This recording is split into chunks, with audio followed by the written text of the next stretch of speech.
जिंदगी के भिन्न रंगों को समेट वो नया आकार देते हैं। ये कहानी है सच्चे गुरु सद्गुरुदेव रामलाल जी सियाग की। तो ज़रा ध्यान से सुनिएगा, क्योंकि ये सिर्फ कहानी नहीं, एक यकीन करने वाली सच्चाई है। एक छोटा सा गांव, जिस गांव का नाम था पलाना। वहाँ एक छोटे से परिवार में एक दिव्य बालक का जन्म हुआ, जिनका नाम था रामलाल सियाग। किसे पता था कि यह बालक नहीं, बल्कि बालक के रूप में स्वयं भगवान थे। जब यह बालक 3.25 साल के थे, तब इनके पिताजी की अकारण ही मृत्यु हो गई। पिताजी के जाने के बाद इनकी माँ ने ही इनका पालन पोषण किया। कुछ समय पश्चात ये बड़े हुए और इन्होंने देखा माँ घर का खर्चा अकेले चलाती है, जिससे उसे इसमें बहुत परेशानी होती थी। माँ को सहारा देने के लिए उन्होंने कोयला मिल में काम करना शुरू कर दिया, जहाँ उन्हें महीने का काम करने का सिर्फ 7.5 रुपया मिलता था, वो भी इतनी कड़ी मेहनत के बाद। लेकिन कुछ दिनों बाद अकाल पड़ने पर वो और उनकी माँ गांव छोड़कर बीकानेर चले आए, जहाँ उन्होंने अपनी मैट्रिक यानी 12वीं तक की पढ़ाई पूरी की।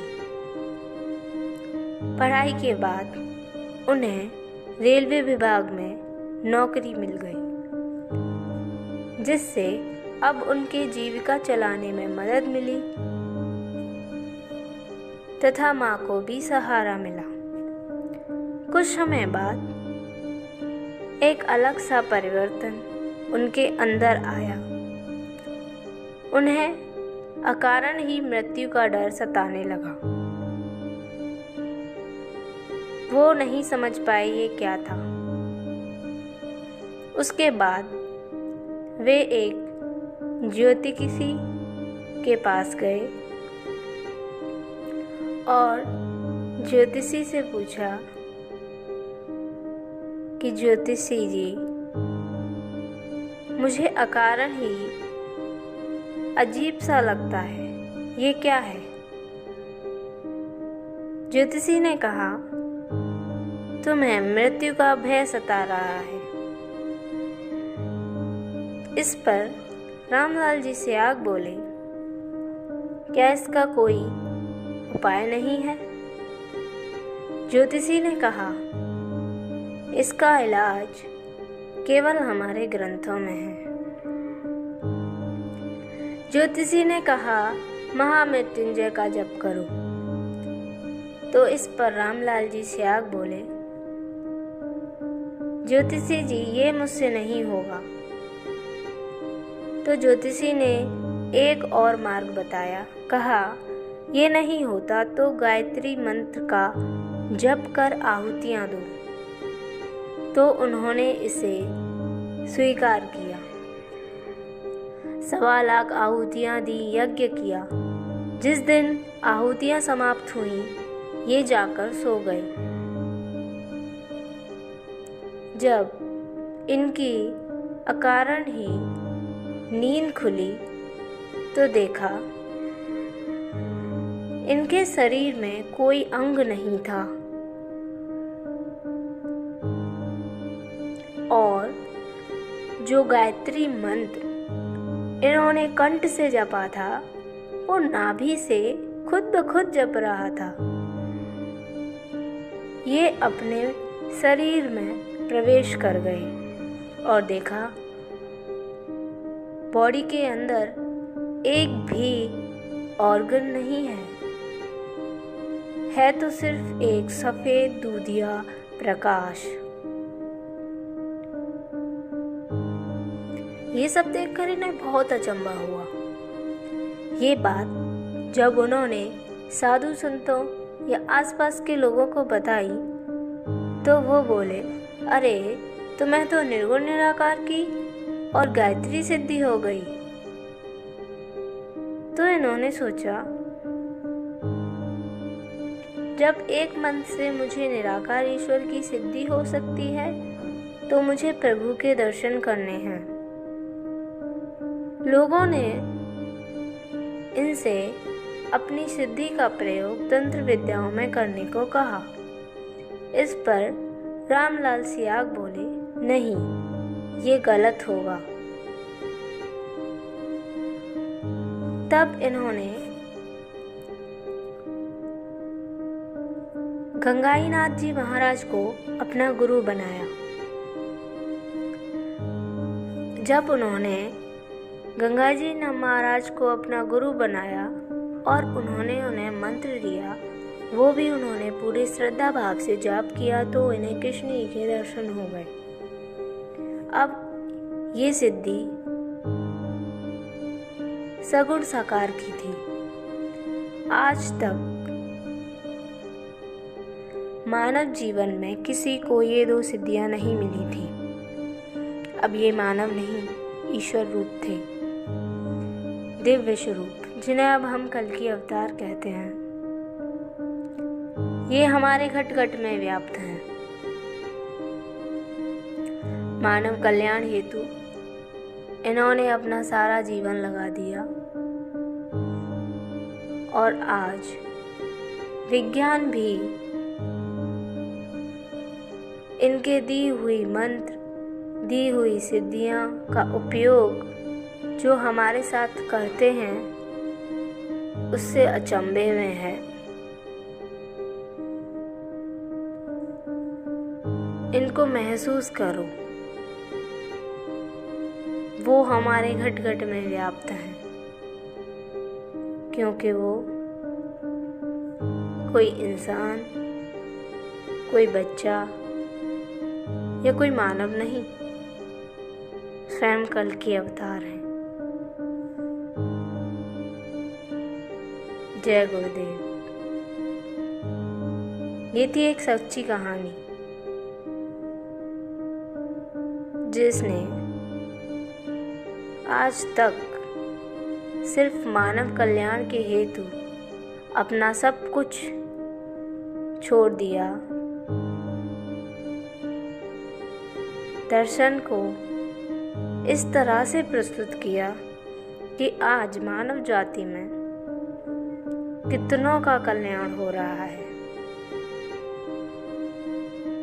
यह विज्ञान आज तक प्रकट नहीं हुआ। धन्य हैं वो लोग जो लोग इससे जुड़े हुए हैं और उस परम सत्ता का अनुभव कर रहे हैं। ये कहानी कुछ लोगों को काल्पनिक लगती होगी, लेकिन जिन लोगों ने इसे अनुभव किया है ये उनके लिए वास्तविक है, क्योंकि हर किसी के हिस्से में गुरु का प्यार, गुरु का आशीर्वाद और उस ईश्वर का आशीर्वाद नहीं होता। ये उन्हीं लोगों के हिस्से में आता है जो पूरे श्रद्धा, समर्पण और साफ मन से इसके प्रति प्रस्तुत रहते हैं। जय गुरुदेव।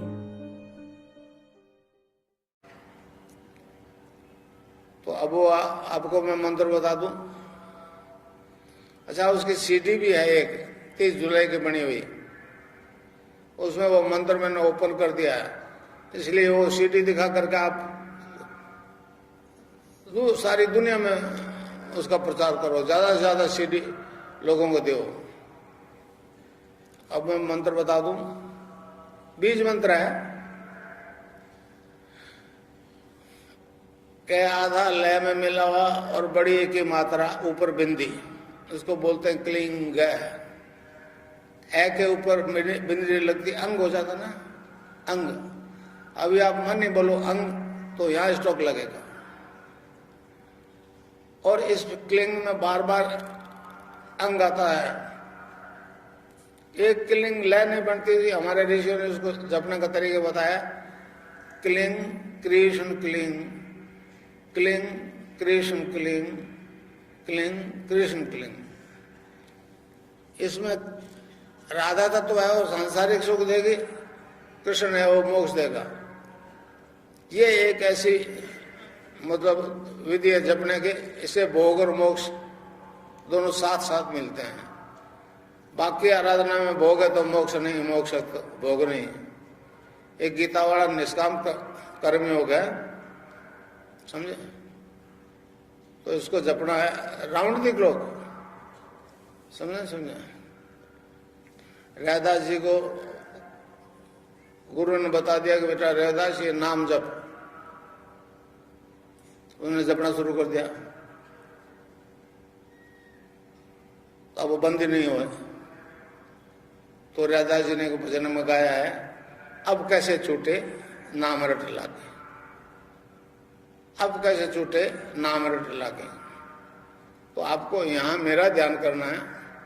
प्रोफेशनल गुरु है, उनको मानते रहिए, कोई बात नहीं है, मगर रोग के लिए मेरे अलावा, चाहे कोई हनुमान जी के चले जाते हैं, कोई किसी माता जी के चले जाते हैं, नाम जब छोड़ते हैं मुझसे डिस्कनेक्ट हो जाते हैं, फिर केस रिलैप्स हो जाता है, फिर मैं उसको टैकल नहीं करता। तो इस रोग के लिए और किसी भैरव जी, माता जी, हनुमान जी के नहीं जाइएगा, तो बाकी पूछते हो मुझे पता नहीं, पर नाम मैं बताऊंगा वही जब अगर मेरा ध्यान यहाँ करोगे, चाहे किसी जाति के हो, किसी वर्ण के हो, ये तो ह्यूमन बॉडी में होने वाला बदलाव है। तो 15 मिनट जपो, यहाँ मुझे देखो, cling Krishna cling, cling Krishna cling, मन ही मन जपो, और जिब नहीं हिले। अच्छा, कोई तरह का मूवमेंट हो तो घबराएगा नहीं, 15 मिनट में अपना ठीक हो जाएगा। बैठो ना, रोज सुबह बैठो ध्यान करने, नहा दोगे टट्टी वट्टी जा करके, ठोस चीज खाना नहीं। योग योग हो तो आप घबराना नहीं, पड़ोसी को योग हो तो आप देखना नहीं, ये 15 मिनट का टाइम फालतू मत खोना। फिर रोज सुबह ध्यान करो और टाइम मांग लो आप, 15 मिनट, 20 मिनट, 25 मिनट, जितना टाइम मांगोगे उतना टाइम में अपना बंद हो जाएगा। अब शुरू कर दो, cling Krishna cling, cling Krishna cling, मन ही मन जपो, और जिब नहीं हिलाए।